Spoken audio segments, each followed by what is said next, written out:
songs to sing, my great Redeemer's praise, the glories of my God and King, the triumphs of His grace.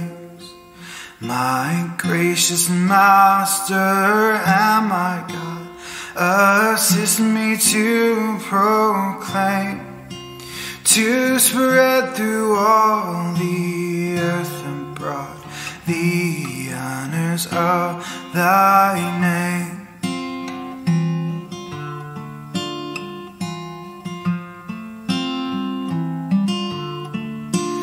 He breaks the power of cancelled sin, He sets the prisoner free. His blood can make the foulest clean, His blood avail for me. He speaks and listening to His voice, new life the dead receive.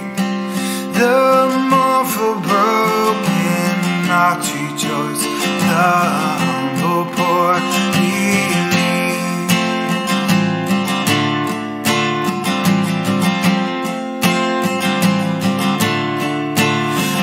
Look unto Him, ye nations own, your God, ye fallen race.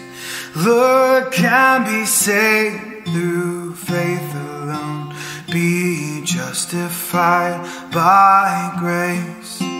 See all your sins on Jesus laid, the Lamb of God was slain.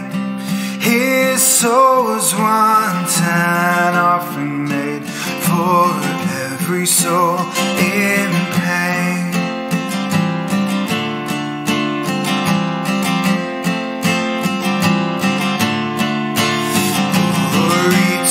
God and praise and love be ever, ever given by saints below and saints above, the church and earth and heaven.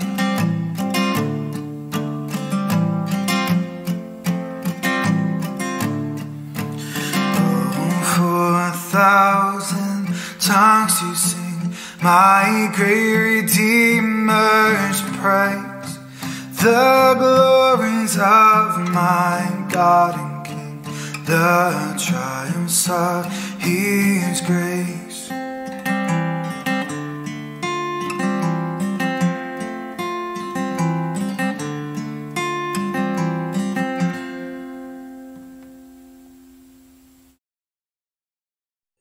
Isang mapagpalang umaga po sa ating lahat.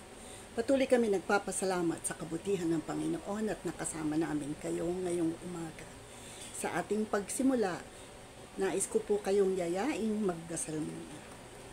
Panginoon, sa umagang ito, nagpapasalamat kami sa inyong kabutihan.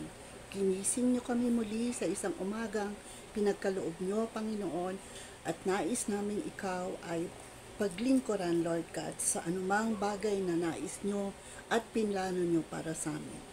Batid namin, Panginoon, na lahat ng aming gawain ay para sa aming ikabubuti o di man, Lord God, ay para kami matuto upang magbigay puri sa iyo, Lord God, at gawin ang nananais mo para sa amin at sa aming pamilya. Ito po ang aming dalangin sa pangalan ni Jesus. Amen at amen. Sa umagang ito, hayaan niyong samahan niyo ako sa pagbasa sa 1 Corinthians chapter 6 from verses 12 to 20. Ngunit ang babasahin ko lamang po ay verse 12, yung simula, sa King James Version. All things are lawful unto me, but all things are not expedient. All things are lawful for me, but I will not be brought under the power of any. Pagpalain nawa tayo at naway ang nais ng Panginoon ang maparating natin sa umagang ito. This morning and the whole week that has passed, patuloy kami nagpapaalala sa atin at pinapaalala sa atin ng Panginoon na ang ating mga sarili ay considered to be temples. The temple of God. Bakit? Kasi we always see temples as places.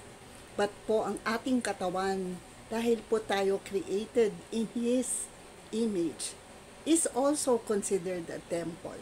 Kung kaya naman hindi lang dapat tayo nagpupuri ng ating sarili.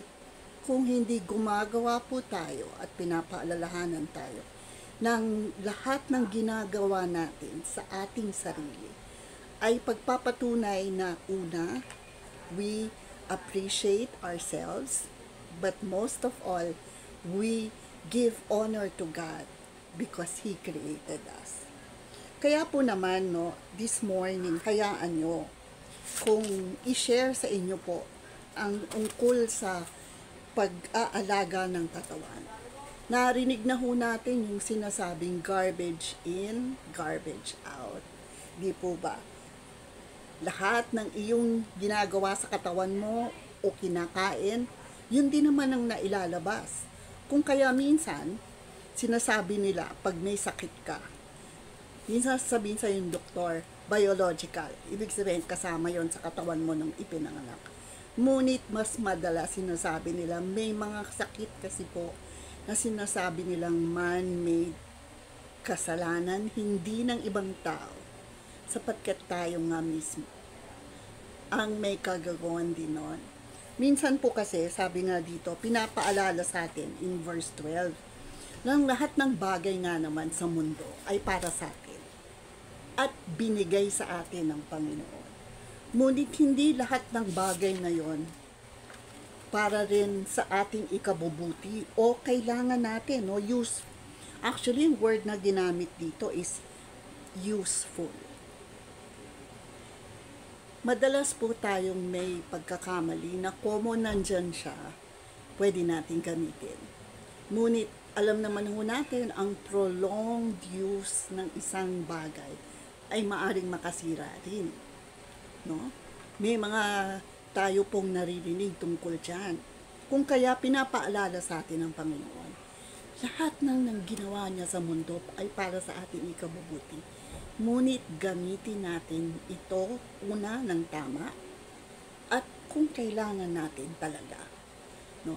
Just as diba, sabi ng doktor, huwag kayong iinom ng gamot na hindi prescribed o binigay sa inyo ng tamang dosage ng doktor, hindi yung self-medication.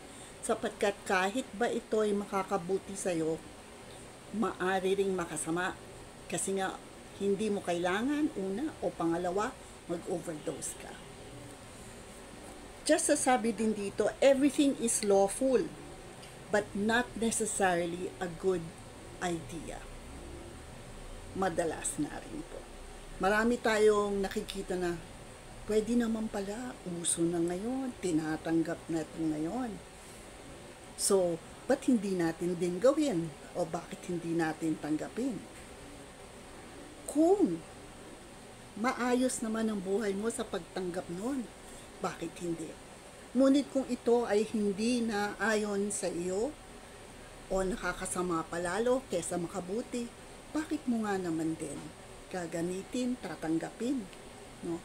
Marami po sa atin ang may philosophy na tayo din naman ho naniniwala ang tama at mali. Kung kaya naman pag sa atin mali, galit na tayo sa maraming tao. Pero baka naman isipin din po natin na maaring mali sa atin dahil hindi bagay sa atin, hindi nararapat sa atin, o naaayon sa kabuhayan natin. Pero sa ibang tao, maaari naman kung tama. Kung kaya sinasabi dito at pinapaalala palagi ni Pablo na when we use no, as our guide, no, our relationship with God. Do not use man's ruler, but God's. And this is a reminder for all of us na lahat ng bagay na nandito sa mundo ay oo, kinreate niya at oo para sa atin. Ngunit gamitin natin ito ng tama. Paalala nga naman sa atin, naalala nyo kay John Wesley, in one of his key points, sinabi niya, a person is free not only, no, to reject salvation, but also to accept it by an act of free will. Ang bait ng Diyos. Binigyan niya tayo ng pagkakataon, no, to make that decision on our own. And when we make that personal decision, I pray that we always remember to make that decision with God. Ask God. Check with God. Listen. Feel. And then decide. Use our free will wisely. Kaya nga, how? Dito nga pinaalala sa verse 12, na lahat ng bagay nga naman ay lawful para sa'yo, pero hindi lahat ng bagay magagamit mo o nararapat sa'yo o makakatulong sa'yo.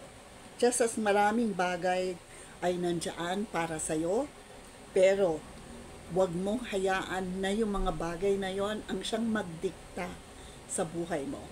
Kung hindi, tanging Diyos lamang at ang relationship mo sa Kanya. Kaya hayaan nyo at inayayaya ko ulit kayong tapusin natin ito ng isang dasal. Isang pakiusap para sa ating sarili at sa Diyos. Tayo po'y manalangin. Lord, there are many things we want in our life, but there are many things also we know, Lord God, we thought we need but do not. Lord, tulungan nyo kami. Hayaan nyo ang Holy Spirit ang siyang mangibabaw at tumulong upang makagawa kami ng maling mga tamang desisyon, Lord, at hindi mali. May our power of discernment be guided by the Holy Spirit.